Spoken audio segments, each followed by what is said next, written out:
Break your enemies' souls to reclaim your pride. On Kisajima, demon warrior Kuta and his partner Kezamaru challenge these souls to a trial, all in order to defeat Momotaro, who is both human and evil monster, a tale of sky and wind as they embark upon an island quest. What's up everyone, thanks to Cloud Leopard Entertainment, I'm going to be showing you Oni Road to the Mightiest Oni. It's a mouthful for sure, so for most of this review I'll just be referring to it as Oni.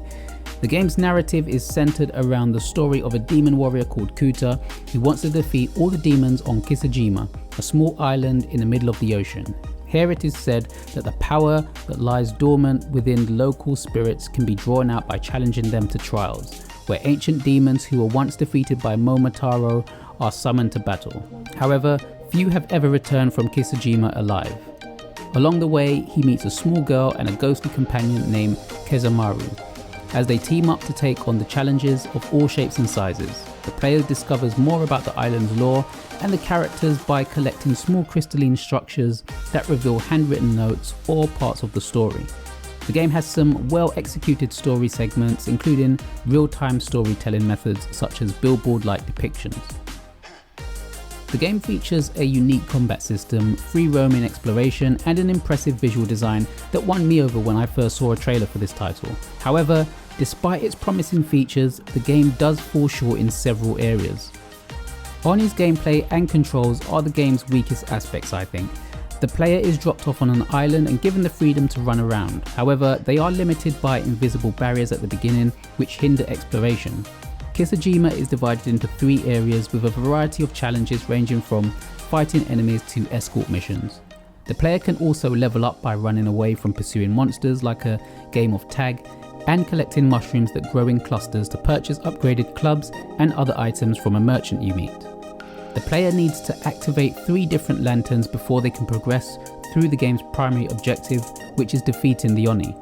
There are 12 missions to finish before the player encounters a boss and moves on to the next third of the island, which unlocks new areas to explore. Players will also need to make sure they have enough hearts to progress further, which they can gain by finding lost spirits. Combat in Oni is straightforward and starts with a one-button attack mechanic.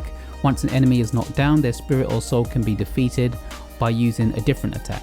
Chaining these attacks together can yield a nice combo multiplier, and the game's missions or trials take different forms such as escorting someone across the map or defeating all the enemies. However, they can become repetitive and tedious over time. The game's controls can be clunky and unresponsive, making combat frustrating. The stamina bar for your ghostly companion Kezamaru can be depleted quickly, making it challenging to use the right stick to control him in combination with the R button. And this is all while moving your character around at the same time with the left stick. Additionally, the game's camera can be awkward at times and disorientated, making it difficult to navigate the game's terrain. Oni Road's graphics and art design are the game's standout features. The game's visual style is simple but impressive, and the island's environment are well designed, providing an immersive and somewhat calming experience for the player.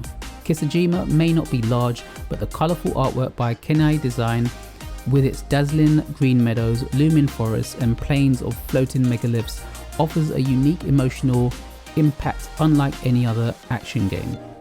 Its solo creator has invented a mini world in which each and every location is marked by its own memorable appeal. Oni is an invitation for players to enjoy a small world experience. The game's soundtrack is also really well done, with a combination of traditional Japanese instruments and modern electronic music. It's both relaxing and really helps to set the mood for this world that you'll find yourself in. There is, however, one exception, and it's the music that plays while you're exploring the world. Now at first it comes off as a nice touch, but then once you finish the mission and this starts playing again,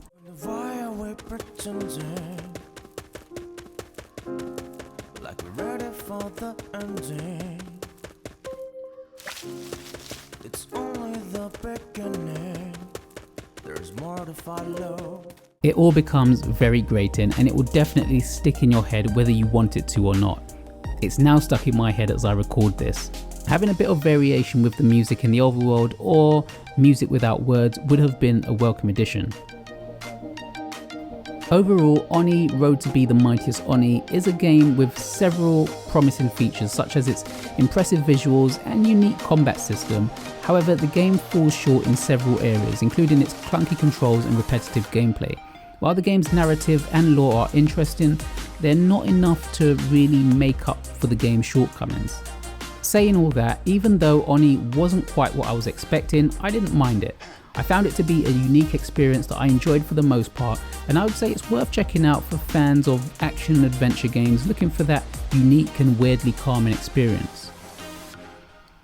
Oni Road to Be the Mightiest Oni is out now on the Nintendo eShop, priced at $24.99 in the UK and $29.99 in the US.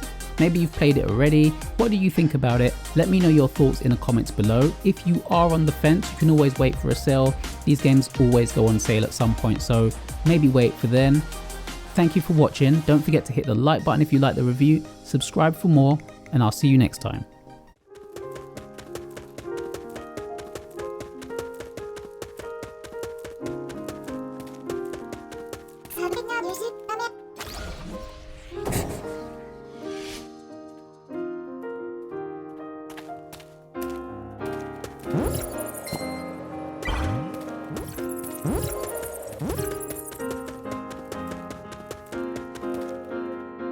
So don't just believe what you see or hear. Raise a voice and overcome a fear. 'Cause I see it in your eyes, you won't be brave. Time is right now. Choice is yours.